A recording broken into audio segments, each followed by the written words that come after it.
ಬದಲಾವಣೆ ವಿಚಾರ ಚರ್ಚೆ ಆಗಿ ನಾಳೆನೇ ರಾಜೀನಾಮೆ ಅನ್ನೋದು ಕೂಡ ಚರ್ಚೆ ಆಗ್ತದೆ.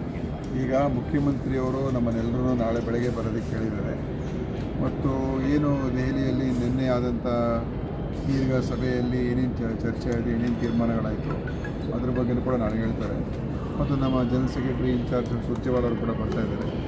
ಅದರಿಂದ ಎಲ್ಲ ವಿಷಯಗಳು ಏನು ಸ್ಪಷ್ಟವಾಗಿ ಅಧಿಕೃತವಾಗಿ ನಾಳೆ ಎಲ್ಲ ಗೊತ್ತಾಗುತ್ತೆ. ಅದರಿಂದ ಇದು ನಾಳೆ ಬೆಳಗ್ಗೆವರೆಗೂ ನಾವೆಲ್ಲ ಕಾಯಬೇಕಾಗ್ತದೆ. ಒಳಗಡೆ ಒಂದಷ್ಟು ಮಾಹಿತಿ ಇದ್ದೇ ಇರುತ್ತೆ. ಇಲ್ಲ, ಒಳಗಡೆ ಇರೋ ಮಾಹಿತಿ ಅದೇನೇ ಇದ್ರೂ ಕೂಡ ಮಾಹಿತಿನೇ ಅಧಿಕೃತವಾಗಿ ಬರೋವರೆಗೂ ಯಾವುದೂ ನಾವು ಅಧಿಕೃತವಾಗಿ ಏನು ಅಂತ ಹೇಳೋಕ್ಕಾಗಲ್ಲ. ಅದು ಒಂದು ಮಾತ್ರ ಹೇಳ್ಬೋದು, ಇದು ಪಕ್ಷದ ನಮ್ಮ ಮುಖ್ಯಮಂತ್ರಿಯವರು ಮತ್ತು ನಮ್ಮೆಲ್ಲ ಮುಖಂಡರುಗಳು ನಾವೆಲ್ಲರೂ ಮೊದಲಿಂದನೂ ಕೂಡ ಮುಖ್ಯಮಂತ್ರಿಯವರು ಪಕ್ಷದ ಹೈಕಮಾಂಡ್ ಏನು ಹೇಳುತ್ತೆ ಅದರ ಪ್ರಕಾರ ನಾನು ನಡೀತೀನಿ ಅಂತ ಸ್ಪಷ್ಟವಾಗಿ ಹೇಳ್ಕೊಂಡ್ಬಂದಿದ್ದರು ಮತ್ತು ರಾಹುಲ್ ಗಾಂಧಿಯವರು ಮಾತು ನಾನು ಯಾವತ್ತೂ ಕೂಡ ಮೀರೋದಿಲ್ಲ ಅಂತ ಕೂಡ ಮುಖ್ಯಮಂತ್ರಿ ಸಿದ್ದರಾಮಯ್ಯ ಸಾಹೇಬರು ಅವರ ಸ್ಪಷ್ಟ ಅಭಿಪ್ರಾಯ ಆಗಿತ್ತು.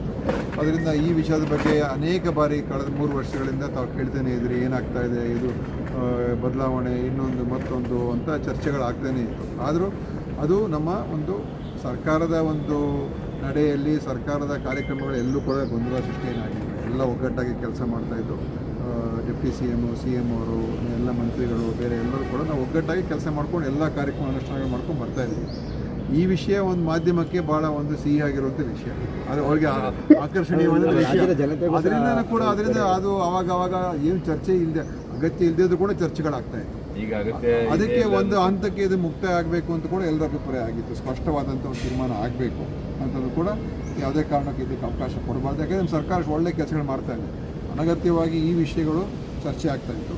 ಅದಕ್ಕೆ ನಿನ್ನೆ ಹೈಕಮಾಂಡ್ ಅವರು ಕರೆಸಿ ಎಲ್ಲ ವಿಷಯಗಳು ಮಾತಾಡಿದ್ದಾರೆ ಮತ್ತು ಸ್ಪಷ್ಟವಾದಂಥ ಒಂದು ಮುಂದಿನ ದಿವಸದಲ್ಲಿ ಏನೇನು ಕ್ರಮಗಳು ತಗೊಳ್ಬೇಕು ಅದನ್ನು ಕೂಡ ಅವರ ಅಭಿಪ್ರಾಯಕ್ಕೆ ಬಂದಿದ್ದಾರೆ ಅಂತ ನಮಗಿರುವಂಥ ಮಾಹಿತಿ. ನನಗೂ ಏನೋ ಅಧಿಕೃತವಾಗಿ ನನಗೇನೇನು ಹೇಳಿಲ್ಲ, ಅದಕ್ಕೆ ನಾಳೆ ಗೊತ್ತಾಗುತ್ತೆ. ರಾಜೀನಾಮೆ ನಂತರ DKC ಅವರೇ ನೇರ ನೋಡಿ, ನಾಳೆ ಮುಖ್ಯಮಂತ್ರಿ ಅವರು ನಾಳೆ ಸಭೆ ಕರೆದಿದ್ದಾರೆ. ಅದಕ್ಕೆ ಮುಂಚೆ ಏನೇ ಮಾತಾಡೋದು ಕೂಡ ಅದು ಸರಿಯೂ ಇರೋದಿಲ್ಲ ಮತ್ತು ಅದು ಸೂಕ್ತನೂ ಅಲ್ಲ. ನಾಳೆ ಹೇಳಿ ಮುಖ್ಯಮಂತ್ರಿಯವರು ಕರೆಸಿ ಏನು ಮುಂದಿನ ಆದರೆ ಮುಖ್ಯಮಂತ್ರಿಯವರು ಪಕ್ಷದ ಒಂದು ಅತ್ಯಂತ ಪ್ರಮುಖ ನಾಯಕರು. ಸಿದ್ದರಾಮಯ್ಯ ಸಾಹೇಬರು ಜನಪ್ರಿಯ ನಾಯಕರು, ಈ ರಾಜ್ಯದ ಅತ್ಯಂತ ಜನಪ್ರಿಯ ನಾಯಕರು ಮತ್ತು ಅವರ ಒಂದು ರಾಜಕಾರಣ ಏನು ಯಾವುದೇ ಒಂದು ತೀರ್ಮಾನದಿಂದ ಅದು ಮುಕ್ತಾಯ ಆಗುತ್ತೆ ಅಂತ ಹೇಳೋಕ್ಕಾಗಲ್ಲ. ಅವರು ಇನ್ನೂ ಹೆಚ್ಚಿನ ಒಂದು ಸೇವೆಯನ್ನು ಖಂಡಿತ ರಾಜ್ಯಕ್ಕೆ ನೀಡುವಂಥದ್ದಿದೆ, ಅದೇನು ಅದ್ರ ಬಗ್ಗೆ ಏನಿಲ್ಲ. ಆದರೆ ಈ ತೀರ್ಮಾನಗಳು ಏನಾಗಿದೆ ನಾಳೆ ಗೊತ್ತಾಗಲಿ. ಯಾಕಂದರೆ ಸುರ್ಜೇವಾಲ ಅವರು ಇನ್ಚಾರ್ಜ್ ಇದ್ದಾರೆ, ಅವ್ರು ಬರ್ತಾ ಇದ್ದಾರೆ, ಮುಖ್ಯಮಂತ್ರಿ ಅವರು ಇರ್ತಾರೆ, ಪಕ್ಷದ ಅಧ್ಯಕ್ಷರು ಶಿವಕುಮಾರ್ ಅವರು ಇರ್ತಾರೆ. ಎಲ್ಲ ಕೂತ್ಕೊಂಡು ನಂದು ಅಧಿಕೃತವಾಗಿ ಹೇಳಿಲ್ಲ. ಸುಮ್ಮನೆ ಈಗ ಮಾತಾಡೋದು ಕೂಡ ಚೆನ್ನಾಗಿರೋದು. CM ರೇಸ್ನಲ್ಲಿ ಬೇರೆ ಯಾರಿದ್ದಾರೆ